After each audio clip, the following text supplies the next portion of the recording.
नमस्कार मंडळी, स्वागत आहे तुमचं आपल्या यूट्यूब चॅनलमध्ये।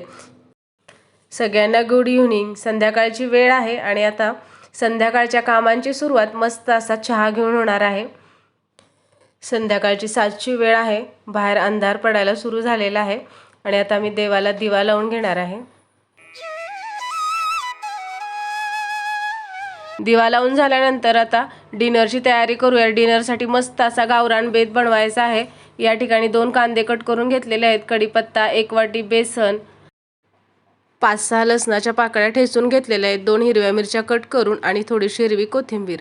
हे सगळं साहित्य वापरून आपण बनवणार आहोत झणझणीत असं पिठलं।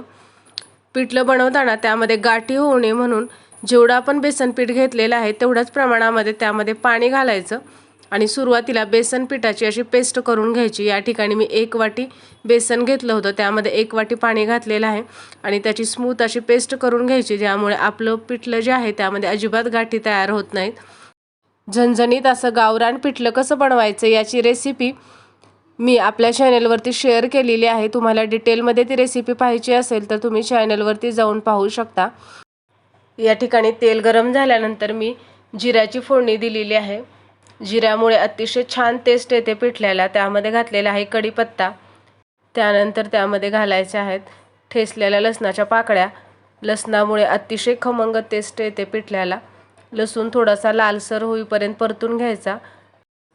यामध्ये ॲड करणार आहे 2 बारीक कट केलेल्या हिरव्या मिरच्या। मिरचीमुळे पिठल्याला झणझणीतपणा येतो। यामध्ये आता ॲड करूया बारीक कट केलेला कांदा। या ठिकाणी 2 मोठ्या आकाराचे कांदे बारीक कट करून घेतलेले आहेत। कांदा पिठल्याला थोडासा जास्त प्रमाणात वापरायचा।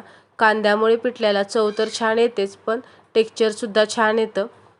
कांदा खूप काळपट होईपर्यंत परतायचा नाही, तर हलकासा लाल रंग आला की आपल्याला मग त्यामध्ये ॲड करायचे आहेत मसाले। यामध्ये ॲड करूया चवीप्रमाणे मीठ, अर्धा चमचा हळद, 1 चमचा लाल तिखट।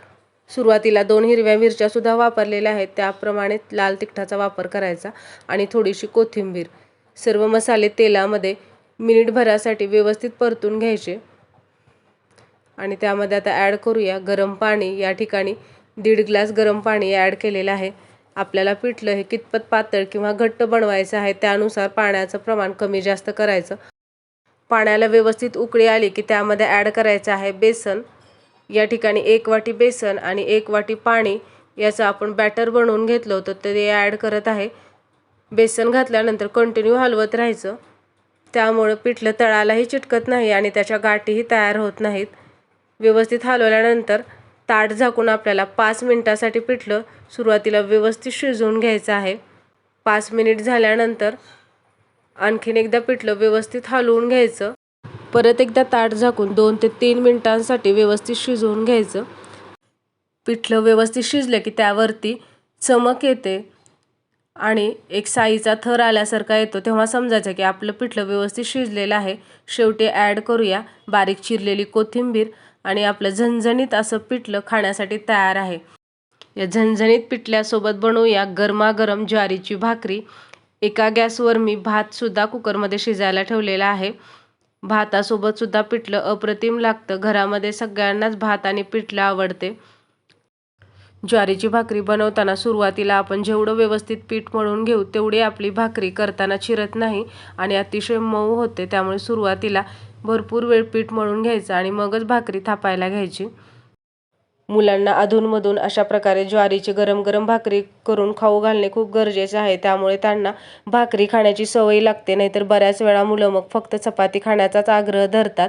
त्यामुळे अधूनमधून ज्वारीची भाकरी, कधीतरी बाजरीची भाकरी अशी वेगवेगळी धान्य जर मुलांना खायला दिली तर त्यांना सुद्धा मग वेगवेगळ्या धान्य खाण्याची सवय लागते।